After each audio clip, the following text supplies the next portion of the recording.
بسم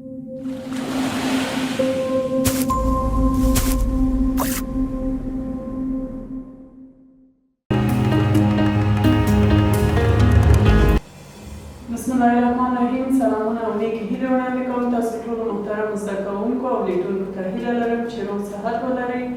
په دې 22م ګردمیز کې ګرانو زده کوونکو موږ هغه موضوعات چې تاسو ویلې او پوښتنه کړې په کومنټ سیکشن کې موږ څخه پوښتنه کړې هغه ټول موضوعات موږ وایو او ستاسو سوالونو ته ځواب وایو.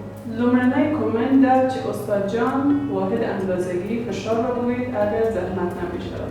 ګرانو زده کوونکو موږ په فشار درس کې موږ ویلي وو چې په فشار کې موږ دوه واحد لرو، یو پاسکال ده او بل بار، چې پاسکال نیوتن پر متر مربع او بار دایم پر سانتی متر مربع، چې البته دا MKS او CGS کې فرق کوي او بل یو پاسکال 10 بار کیږي.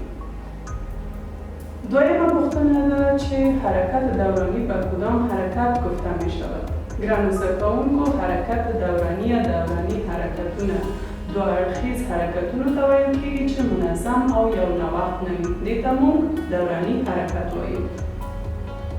بل کومنت ده اجسام به چند طریقه نور را عبور داده میتوانند.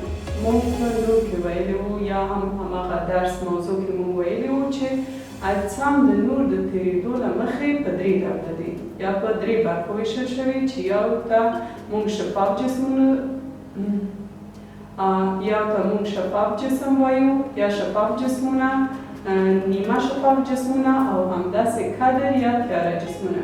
شفاف جسمونه هغه جسمونو ته موږ وایو چې په اسانۍ د هغوی نه نور تیریږي لکه اوبه، هوا او داسې نور. او همداسې نیمه شفاف جسمونه هغه جسمونه دي چې ځینې جذب کېږي او ځینې د هماغه جسم نه تیریږي لکه شیشه. په شیشه نور تیریږي یعنی شفاف هم نه ده مګر کدر یا تیاره هم نه ده، نیمه شفاف هم ورته ویلی شو. بل کدر یا تیاره جسمونه هغه جسمونو ته موږ ویلی شو چې د هغوی نه نور نه تیریږي لکه ډبره، مثلا دیوال، مثلا لرګی او همداسې نور.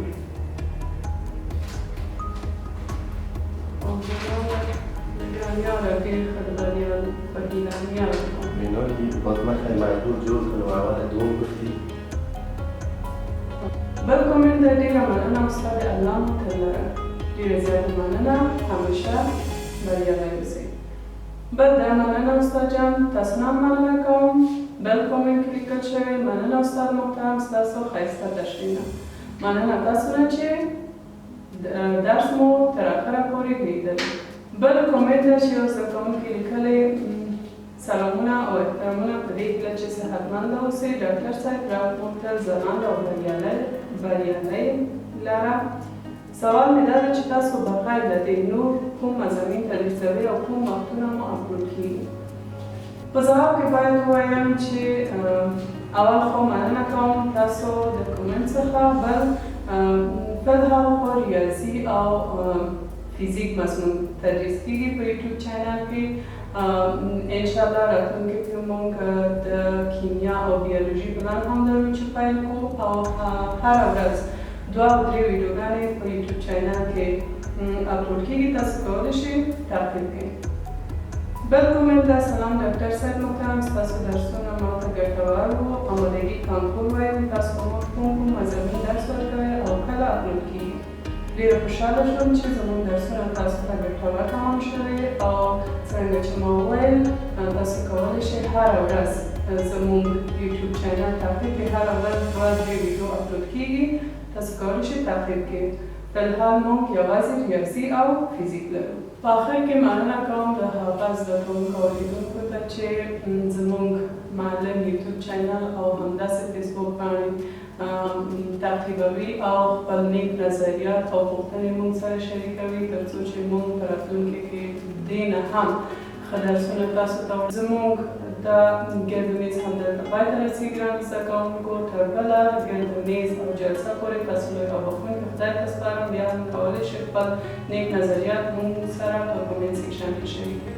تر بله جلسې تاسو لوی او بخښونکي خدای ته سپارم. همیشه کامیاب او خوشحاله اوسئ. خدای پامان.